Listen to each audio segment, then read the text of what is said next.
परिवारीजनों, वंदे मातरम की कथा यानी मातृशक्ति का सम्मान, मातृशक्ति के ऋण से ऋण होने की कथा, ऋण होने की वह भावना, संस्कार की वह बात केवल कहने से नहीं होगा, कथा सुनने से नहीं होने वाला है। अनेकों प्रवचन चल रहे हैं, अनेकों कथावाचक अपने संस्कारिक भाव को प्रकट करते हैं। फिर भी आज समाज जिस प्रकार से भोगवाद की तरफ बढ़ रहा है, पूज्य मातृशक्ति जिस प्रकार से व्यवहार कर रही है,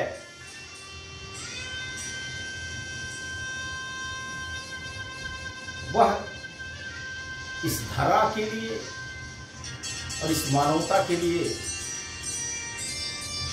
अर्चनीय है। आज जिस प्रकार से महिलाएं इस देश के विकास में, इस राष्ट्र के विकास में, इस विश्व के विकास में अंतरिक्ष तक जाने की बात कर रही हैं, उनके शिक्षा का स्तर जिस प्रकार से बढ़ रहा है, उनके काम करने की क्षमता जिस प्रकार से आ रही है, वह आज लग रहा है कि ये जो बराबरी की बात है, या शिव समरसता की बात है, उसको लेकर के हम जिस प्रकार से समाज जीवन में आगे बढ़ रहे हैं, उसमें नारी की भी जिस प्रकार की प्रतिभा, वो घरों से निकल करके जिस प्रकार से आसमान की तरफ, अंतरिक्ष की तरफ बढ़ रही है, और जिस प्रकार से वह इस मानवता के लिए काम कर रही है, अपने को घंटों खटा रही है, उस मातृशक्ति को हम नमन करते हैं, उस मातृशक्ति को हम प्रणाम करते हैं। लेकिन मित्रों, बात इस आधुनिक युग में कुछ है। आज तो तकनीक का युग है, एआई का युग है। पश्चिम जगत में जो बातें कुछ कही जाती थी, हम लोग पहले कहते थे कि वहां नारी यानी भोग्या है, अनेकों प्रकार के संबंधों की बात हो रही है। लेकिन जब नागरिकता बढ़ी है, जब मनुष्य में मनुष्यता बढ़ी है, नारी को जब सम्मान मिला है, तो जिस प्रकार से मर्यादा पुरुषोत्तम भगवान राम इस नाते से मर्यादा पुरुषोत्तम कहे गए कि उन्होंने सीता के लिए, राम थे तो राम के लिए सीता थी, वह अद्भुत वर्णन है। लेकिन यहां तो काट चेष्टा वाले लोग हैं, यानी जहां घाव है वहां पर प्रहार करेंगे, वहां से कीड़े निकालेंगे। समाज में तमाम प्रकार की अच्छा चीजें हो रही है, उसको न देखते हुए हमारी दृष्टि कहां है, इस समाज में खोट कहां है। यह भी ठीक है, निंदक नियरे राखिए आंगन को भी छवाए, लेकिन समालोचना होनी चाहिए, और उस आलोचना को किसी दूसरे भाव में लेना भी नहीं चाहिए। आज हम भारत की बात करते हैं तो भारत में नारी का जिस प्रकार से सम्मान है, जिस प्रकार से उसको पूज्य मानते हैं, यत्र नार्यस्त पूजन्ते रमन्ते तत्र देवता की जब बात करते हैं, तो उस कल्पना को जिस प्रकार से आकार स्वरूप हम देख रहे हैं, उसमें से कुछ तथाकथित ऐसी भी मातृशक्ति है जिनको कभी कभी मातृशक्ति कहने का भी मन नहीं करता है। आज आज स्वतंत्रता के नाम पर उस श्रृंखलता बढ़ रही है। पवित्र हमारे यहां संस्कार जो कहे गए हैं वो पाणी ग्रहण संस्कार है। उस पाणी ग्रहण संस्कार को भी किस प्रकार से समझौते में बदला जा रहा है।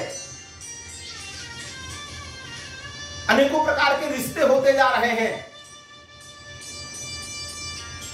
चल रहे हैं, YouTube पर भी चल रहा है, तमाम कथा कहानियां चल रही हैं। किस महिला ने किसके साथ विवाह किया, फिर छोड़ करके बच्चों को भी छोड़ करके किस प्रकार से जा रही है। ये सब बातें कहने की नहीं है। लेकिन मातृशक्ति को भी जहां सम्मान मिले तो उस अपने सील को, उस अपने चरित्र को, उस अपने प्रेम भाव को बनाए रखना पड़ेगा।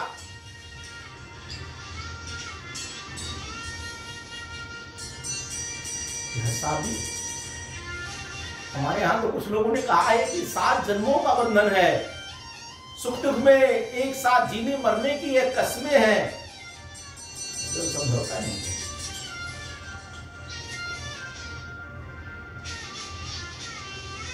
पता नहीं सच है कि झूठ है। कोई कहता है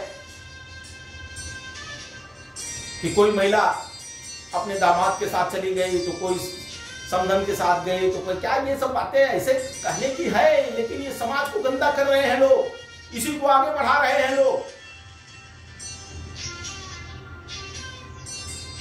और इसमें केवल नारी ही दोषी है क्या? वह दामाद भी कैसा है जो उस माता के समान नारी के साथ संबंध बना रहा है? पुरुष भी क्यों आकर्षित होता है? तो एक पक्ष से कहीं कोई घटना दुर्घटना नहीं होती है, इसमें दोनों हाथ से ताली बजती है। इसलिए हम आग्रह करेंगे समाज के उन लोगों से कि संस्कार केवल एक पक्ष में नहीं आता है। संस्कार की बातें, सील की बातें, चरित्र की बातें केवल एक पक्ष से नहीं होता है। समग्रता में देखना पड़ेगा, समग्रता में विचार करना पड़ेगा। अगर कहीं सील की बात हो रही है, एथिक्स की बात हो रही है, चरित्र निर्माण की बात हो रही है, तो सबको चरित्रवान बनना पड़ेगा, सबको शीलवान बनना पड़ेगा। माँ अगर अपने कर्तव्य को निभा रही है तो पुत्र को भी अपने कर्तव्य को निभाना पड़ेगा। अगर नारी निभा रही है तो पुरुष को भी निभाना पड़ेगा। अब क्यों कल्पना करते हैं एक साथ? इस देश में उमा और शंकर की कल्पना है, इस देश में सीता और राम की कल्पना है, इस देश में मातृशक्ति को कितना सम्मान दिया गया। तो कहा जाता था कि यह कौशल्या नंदन है, यह सुमित्रा नंदन है, यानी मां के नाम से पुत्र को पहचाना जाता था। और ऐसे में आज मातृशक्ति को भी बदनाम करने के प्रयास हो रहे हैं, लेकिन मातृशक्ति को भी सोचना पड़ेगा कि हमारा भी व्यवहार किस प्रकार का होना चाहिए।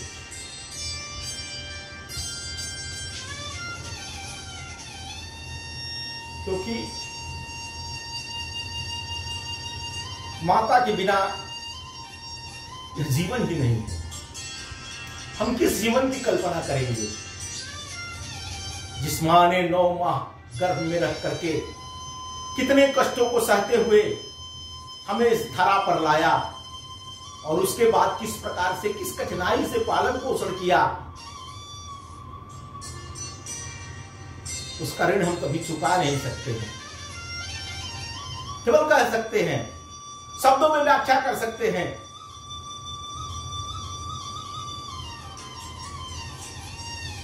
इसलिए माता कभी कुमाता नहीं होती तो पुत्र को कभी कुपुत्र होने का अवसर भगवान न दे। आज हर जिले में, हर बड़े शहर में अनेकों प्रकार के अनाथालय चल रहे हैं, जहां मां बाप को छोड़ देते हैं, उनके पेंशन के पैसे से उनका जीवन चल रहा है, या आप भेज देते हैं, लेकिन वह प्रेम, वह स्नेह, वह जो नाती के साथ खेलने का, वह जो बहू के साथ रहने का, वो परिवार के साथ जो रहने का, कुटुंब का जो भाव है, प्रेम है, स्नेह है, वो कहां से आ पाएगा? वहां टीवी देख करके, वहां खेलने के कुछ सामानों के साथ खेल करके, यह जो मन है ना, यह नहीं हो सकता है। ये कहते हैं कि दिल है कि मानता नहीं। तो जिस समाज की हम कल्पना कर रहे हैं, जिस समाज में हम उस प्रकार के चाहते हैं कि नारी शक्ति इस समाज को आगे बढ़ाने में अपनी भूमिका को निभाए, नारी और पुरुष दोनों को इस सृष्टि में सम्मान के साथ रहने के लिए, शील और चरित्र के साथ रहने के लिए संकल्प लेना पड़ेगा। और शपथ लेना तो सरल है, पर निभाना ही कठिन है। कहना बहुत आसान है, प्रवचन करना बहुत आसान है। कुछ बातें पढ़ करके कुछ कह दिया, लेकिन जीवन में उसको उतारना, मनसा वाचा कर्मणा, उस संकल्प के लिए अपने को खपाना, यह तपस्या है, यही साधना है।